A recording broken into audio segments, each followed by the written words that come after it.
नमस्कार, news 24x7 India में आपका स्वागत है। मैं हूं आपके साथ नेहा। जून 2025 जयपुर के महेश नगर स्थित ब्रज वाटिका में तिरंगा यशोगान सैनिक सम्मान कवि सम्मेलन जय हिंद सैल्यूट तिरंगा एवं काव्य साधक परिवार की ओर से सम्मान समारोह आयोजित किया गया। ऑपरेशन सिंदूर में भारतीय सेना द्वारा दुश्मन को परास्त किए जाने तथा भारत द्वारा ऐतिहासिक जीत पर चर्चा की गई। कार्यक्रम के मुख्य अतिथि कर्नल देव आनंद लोहामरोड़ एवं विशिष्ट अतिथि कमांडो मुकेश एवं श्याम सिंह राज पुरोहित रहे।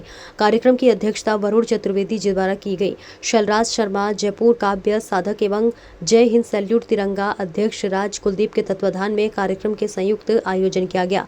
कार्यक्रम में पधारे अतिथियों का साफा पहनाकर तथा पुष्प गुच्छ भेंट कर उन्हें पारंपरिक तरीके से स्वागत किया गया। कार्यक्रम में किशोर पारिक, विजय दानिश मिश्रा, कवि वरुण चतुर्वेदी एवं कवि रमाशंकर भारद्वाज द्वारा सैनिकों के सम्मान में राष्ट्रभक्ति से भरपूर कविताएं सुनाई गई एवं मौजूद नागरिकों का दिल जीत लिया।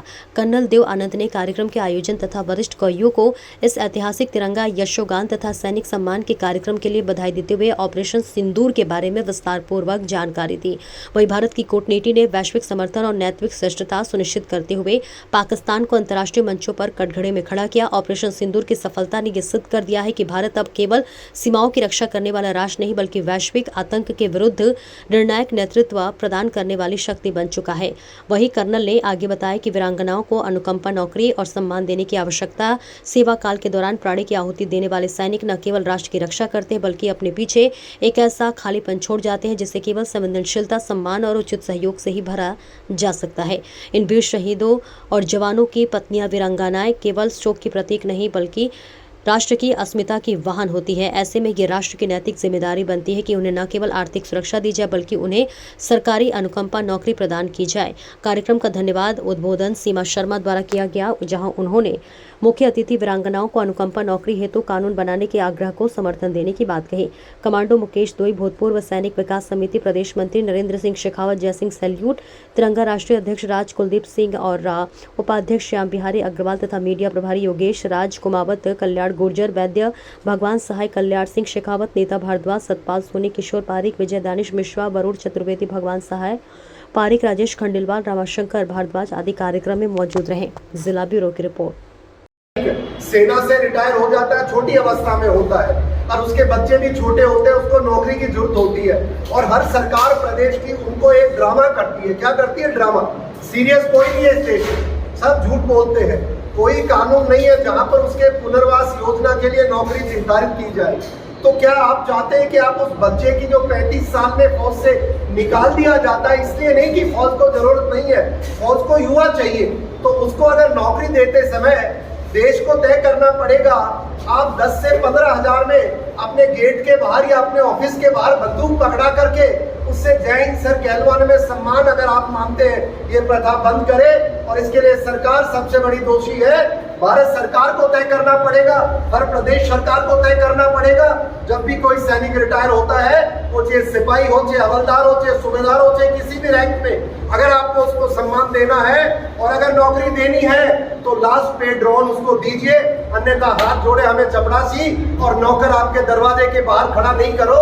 ऐसा अन्याय मैं देख रहा हूं और सैनिक का अगर आप अपमान करते हैं तो कृपया करके सरकारें उसको मिनिमम वेजेस के ऊपर नौकरी दे, अन्यथा ये हमारे साथ अन्याय ना करे। ये हमारे मान और सम्मान का प्रश्न है जो मैंने देखा है सैनिकों के साथ होते हुए। आपसे आग्रह है इन दोनों बातों पे मेरा साथ दे। Thank you very much. को याद रखना चाहिए, किसी भी माँ का बेटा, बहन का भाई, महिला का पति जहां भी ड्यूटी दे रहा है, देखिए ड्यूटी तो आप देश कहेगा वहीं तो जाएंगे ना, हम आपकी तरह थोड़ी नेपाल या ऑस्ट्रेलिया को करने जाएंगे। हम नहीं जा सकते, हमारे पास पैसा भी नहीं होता है सैनिक के पास और समय भी नहीं होता है, कानून भी नहीं। याद रखना, वो व्यक्ति वहां जो काम कर रहा है, काम करते करते उसने अपना मौत हो गई उसकी,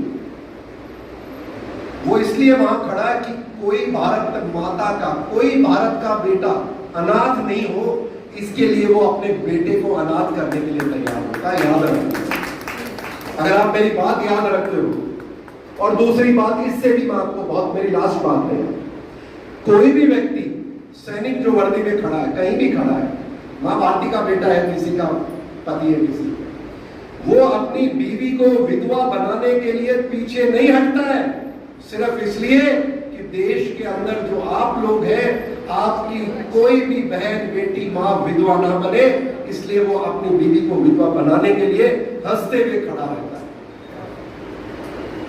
इस आईने को देखिएगा और इस आईने के अंदर आप आज से अपनी सरकार से सवाल कीजिए कि जो अपनी बीवी को विधवा बना के चला गया, क्या उस बीवी को सरकार को कानून बना करके उसको नौकरी देनी चाहिए कि नहीं देनी चाहिए? फैसला आपके हाथ में है। Thank you very much. जय हिंद, जय भारत।